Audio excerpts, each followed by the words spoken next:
Durante los últimos días se conoció que Paraguay permitirá que Estados Unidos realice el diseño de un plan maestro para las vías navegables en los ríos Paraná, Paraguay. Esto será con colaboración del Cuerpo de Ingenieros del Ejército Norteamericano. El objetivo, en principio, será estudiar el comportamiento y la navegabilidad de ambos ríos. Este estudio tuvo dimensión pública a principios de septiembre, cuando se realizó un evento en la Cámara de Comercio Paraguayo-Americana con participación del embajador de los Estados Unidos en Paraguay y el ministro de Relaciones Exteriores de aquel país. Sí, luego de que la noticia se hiciera pública, apareció la preocupación de legisladores del Frente de Todos, especialmente los de las provincias del llamado Norte Grande, ya que la mal llamada hidrovía implica Bolivia, Brasil, Uruguay y Paraguay, además de nuestro país. Recordemos, como ya venimos tratando en este noticiero, que en el caso del tramo argentino sigue en discusión quién va a controlar y administrar esta vía navegable, fundamental para saber qué sucede con el 80% de las exportaciones de nuestro comercio. En este tema clave ya están implicadas empresas estadounidenses, chinas y de otros países, porque controlan la mayoría de los puertos por los que salen las riquezas de nuestro país. Pero bueno, la intromisión del militar, digamos, de Estados Unidos es un elemento que se suma en esta preocupación que veníamos planteando y que además pone en riesgo a la soberanía de la región. Bien, para hablar sobre este tema estamos en comunicación con Leonardo Gómez Berniga. Él es periodista y abogado paraguayo. Leonardo, te agradecemos por esta comunicación. Te queremos pedir en principio que nos cuentes qué detalles se conocen sobre este plan maestro y qué repercusiones públicas tuvo esta noticia. Bueno, antes que nada, muy buenas noches a toda la audiencia de Barricada TV y gracias por la invitación. Este informe, esta situación parte sobre una propuesta que recibe Paraguay por parte de los Estados Unidos, ya no ahora, y es un acuerdo que se viene hablando desde el año 2016 aproximadamente, donde surge la propuesta de derivar el desarrollo de un plan maestro de gestión del río Paraguay al Cuerpo de Ingenieros de los Estados Unidos. Un brazo que ellos consideran civil dentro de todo, encargado de la operatividad de esto, que tiene un volumen de 37.000 oficiales civiles y militares vinculados al desarrollo de estos trabajos en distintos cauces hídricos alrededor del mundo, y que ellos dicen, nosotros estamos acá porque vemos que Paraguay tiene una necesidad. Punto número uno, la necesidad de establecer un plan de gestión de estos cauces, considerando las crecidas, las inundaciones, el cambio climático, y cómo esto altera la permanente disponibilidad de tránsito en la zona. Lo segundo que planteaban es, bueno, la hidrovía podría ampliarse en volumen de tránsito, pero necesitaría tener en consideraciones cuestiones ambientales. Ellos consideran que hay preocupaciones ambientales, preocupaciones sociales, incluso hablan de culturas indígenas y de salud de las comunidades. Y bajo este argumento dicen, bueno, nosotros podríamos ser un excelente aliado para Paraguay, y entonces podemos hacer una alianza público-privada con Paraguay. Se hablan los términos, se establece un convenio. ¿Qué pasa cuando se establece ese convenio? Bueno, algunos sabrán, el territorio navegable del Paraná y Paraguay tiene una comisión de gestión de las decisiones que se toman allí, tanto de lo que tiene que ver con aranceles hasta lo que tiene que ver las políticas, informar las políticas de dragado, convenios que se tomen en la zona. El problema está en que Paraguay empieza a tener esta discusión de forma unilateral con Estados Unidos, firma un convenio con Estados Unidos, donde entre ellos se compromete a disponibilizar al cuerpo de ingenieros de los Estados Unidos la capacidad de explorar el cauce para desarrollar ese plan. La atención de Argentina o el reclamo en el 2016 viene porque el plan incluía incluso zonas de exploración próximas a Formosa, incluso ellos decían en territorio argentino. sin haberle consultado a Argentina. Y ahí se da un conflicto diplomático de alto nivel en el 2016 que, según incluso declaraciones que estuvieron dando algunas personas, desembocó en la posterior salida del embajador y una serie de presiones que se dieron en la dinámica legislativa que hizo que el proyecto legislativo en Paraguay se frene y no se concrete ese acuerdo. En los últimos meses, tras una serie de, obviamente, demandas también, no podemos perder de vista el contexto regional de la hidrovía. Por un lado, la discusión en Argentina sobre este proceso de más de 30 años de privatización en la gestión. Por el otro lado, la necesidad de mantener efectivamente el dragado, porque el cambio climático es una realidad. Y también la otra particularidad de la influencia política que tiene Estados Unidos en Paraguay llevó a que este proyecto reflotara, evidentemente, y reflotara con una rapidez considerable, ¿no? Con primero un anuncio de que este proyecto tenía un apoyo del Ejecutivo, del Poder Ejecutivo y la presidencia liderada por Mario Audo Benítez y su ministro de Industria y Comercio principalmente y Relaciones Exteriores. Por otro lado, una declaración en la Cámara Paraguaya, la Cámara de Comercio Paraguayo-Americana, donde dicen todos los gremios más importantes del país apoyan este proyecto y sacan una declaración, y eso está también en redes sociales. Posteriormente, el embajador se reúne con el presidente de la Cámara de Senadores diciendo que estuvieron hablando de varios temas y uno de ellos fue el plan maestro para la hidrovía. Y en ese escenario de situaciones aparece la declaración de congresistas, particularmente de legisladores del Chaco, donde hacen un primer comunicado señalando la preocupación. Posteriormente, obviamente, estos diputados del Gran Chaco y posteriormente, bueno, ahora tengo entendido que hay un proyecto de declaración en diputados de la Nación de Argentina. Y hay un pedido de informe en Paraguay de una bancada de legisladores que es del Frente Guazú, donde hicieron un pedido de informe sobre las documentaciones y todas las actuaciones detrás de esta situación. Ese es el escenario que tenemos hasta el momento. Leonardo, ahí te queríamos hacer una consulta para que nos des tu opinión acerca de los intereses que hay detrás de este convenio, más allá de estos aspectos técnicos o estos argumentos técnicos que vos bien abordaste, que incluye este plan maestro. ¿Qué pensás que se esconde detrás o que se juega detrás? Bueno, se juegan muchas cosas. Imagínense que el 80% del comercio de Paraguay sale por agua, el comercio exterior.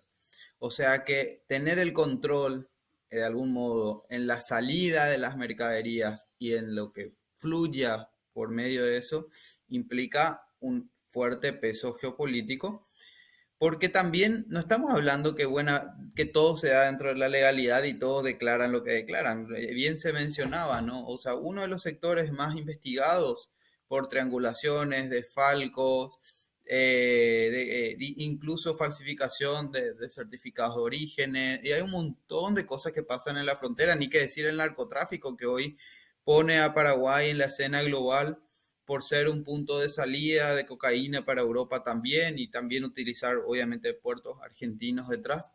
Todo eso ocurrió dentro de puertos privados. Todo eso ocurre en el traspaso de mercaderías en barcazas que ocurren en la hidrovía. Entonces, en verdad se trata de quién controla, quién controla efectivamente no solo lo declarado, sino lo no declarado. Y por el otro lado hay que poner el volumen de dónde está la amenaza. En un contexto donde el multilateralismo está en crisis por un gerante anual, en un contexto donde hay una crisis alimentaria o una amenaza de crisis alimentaria por el conflicto, sobre todo en la zona de salidas de commodities en la parte de Ucrania, donde tenemos una crisis energética y por la hidrovía, pucha, tenemos varias hidroeléctricas y puntos estratégicos para la seguridad de la infraestructura crítica de los países. Cuando vemos que en la hidrovía pasan las principales exportadoras de soja hoy en Argentina, una de ellas es COFCO, que tiene capital estatal chino, y COFCO también es una de las empresas que está en el top 10 de exportadoras en Paraguay, cuando vemos que hay otra empresa de capital ruso que también está presente en exportación de soja, cuando vemos que no solamente se trata de esto, sino también los minerales que corren ahí, y cuando vemos que hay un proyecto importante, por ejemplo, que es la pastera Paracel que se está instalando en Paraguay y que plantea ser probablemente uno de los proyectos más grandes del mundo en materia de generación de celulosa, que no solamente va a demandar recursos de Paraguay, porque con todos los árboles que tuviera plantados Paraguay no sería suficiente para nutrir a esa empresa e incluso se están explorando búsqueda de inversiones en el norte argentino para ello. Entonces, ese escenario hace que el volumen de capitales inyectados, digamos, de origen estadounidense en la zona, deban ser de algún modo también vistos y precautelados frente a amenazas como lo que ellos consideran que empresas de capitales de países iliberales o autoritarios tengan el control tanto de los puntos de distribución, tanto de los puertos, tanto de las barcazas, como también del volumen de comercio que pasa en el país y que eso repercute directamente en la agenda política local, porque obviamente son grupos empresariales que establecen cadenas de servicio, de mantenimiento y de declaraciones de impuestos en los países. Entonces se vuelven actores privados con influencia política y de interés geopolítico. Entonces, en ese contexto, la hidrovía es un lugar crítico. Este informe que justamente yo estuve compartiendo, que lo publica un importante think tank americano en mayo, dice que, claro, esto es un asunto de seguridad nacional para los Estados Unidos. No es solamente un asunto de comercio, y garantizar las condiciones para las empresas de capital americano, de estadounidense en realidad, en nuestros países es un asunto de seguridad nacional y Estados Unidos debe jugar a partir de eso. Y eso no solamente es una cuestión en Paraguay, es una cuestión regional donde también se está dando en Argentina y en todos los lugares del globo en este momento. Totalmente. Leonardo, queda clarísima la gravedad de la intromisión norteamericana. Te queremos preguntar también qué implicancias pensás que tiene que se realice con la participación de civiles del ejército. Bueno, ahí hay un problema que no lo podemos particularizar acá nomás, no, lo tenemos que pensar en la historia política de América Latina. América Latina y particularmente Sudamérica históricamente está declarada como un territorio de paz.